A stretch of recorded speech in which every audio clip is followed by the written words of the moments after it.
A very good afternoon, Team Zimbabwe. So, ZANU-PF is successfully gotten what it wanted to actually achieve. Remember, as we said earlier in our episodes, we clearly indicated that ZANU-PF need to pass a budget. ZANU-PF need at least two-thirds majority for them to be able to pass that budget, but they don't have them. So on the day of the passing of the budget, they need to have majority, in two-thirds majority for that budget to be passed. So right now, they've gotten what they wanted. How? The Speaker of Parliament, Jacob Mdenda, has ruled that all CCC MPs who were ejected by the police have been banned from Parliament for 6 sittings and will be dogged 2 months' pay each. As for the issues of pay, there is no problem. But when it comes to the issues of being banned from Parliament for 6 sittings, what it means is Mthuli Ncube can be seen fast-tracking the 2024 budget into Parliament, and you will see Parliament quickly taking a look onto that budget, debate onto that budget, and vote.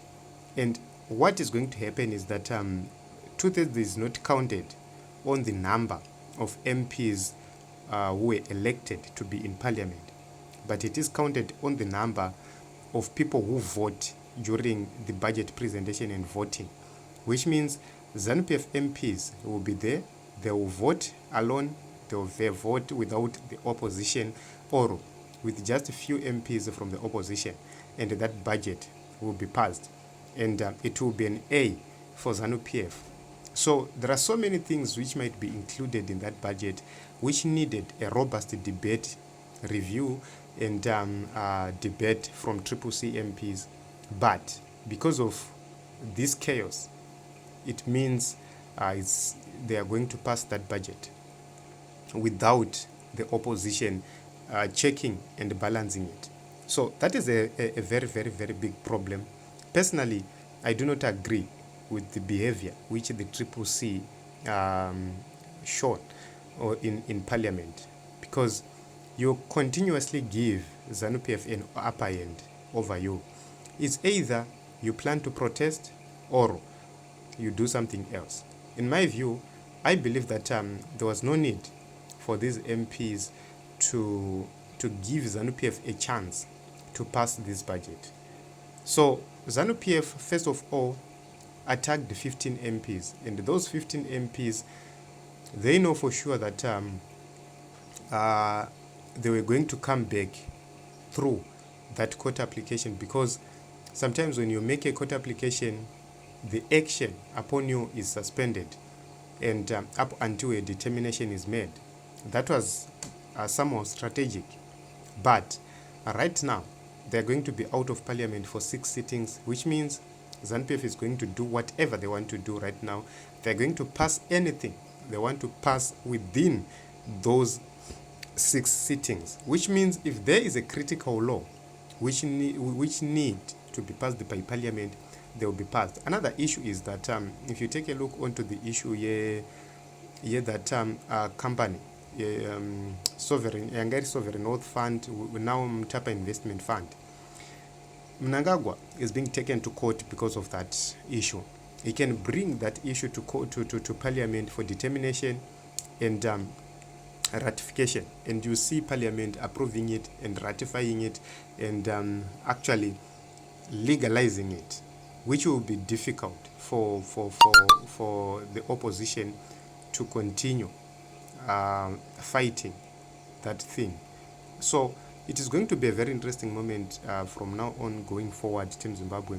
This is what happened. So we are going to watch and see how the opposition is going to respond, and difficult moments ahead of us at this moment. We need to think straight, sit down and strategize and find ways to make sure that we deal with these issues, because ZANU-PF is not relenting.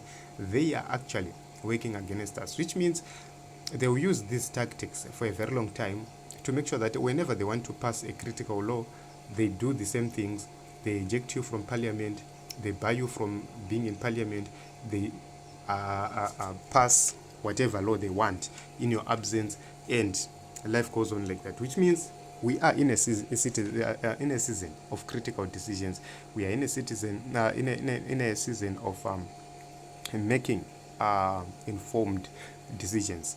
It is what it is. I do not know, guys, what you think. Let us talk in the comment section. Imagine thinking the salary matters to someone who hasn't on a government payroll for the past donkey years of their existence. Useless. It gives them time to be in the communities and work with citizens. Okay. So, and don't be deceived by Jezebel, false media, and political prophets analysis of Zimbabwe current political events. Don't be deceived by false apostles and false prophets' analysis of Zimbabwe politics. We need truth only. ED is brutally poking Nelson Chamisa with a broken glass, according to the prophetic dream of 2 October 2020. Only a vile, heartless person refuses to acknowledge such an obvious truth. In 2016, God said, "Enough is enough of lies and deception in Zimbabwe. Enough is enough of the Antichrist regime in Zimbabwe." God is separating the tares, weeds from the wheat.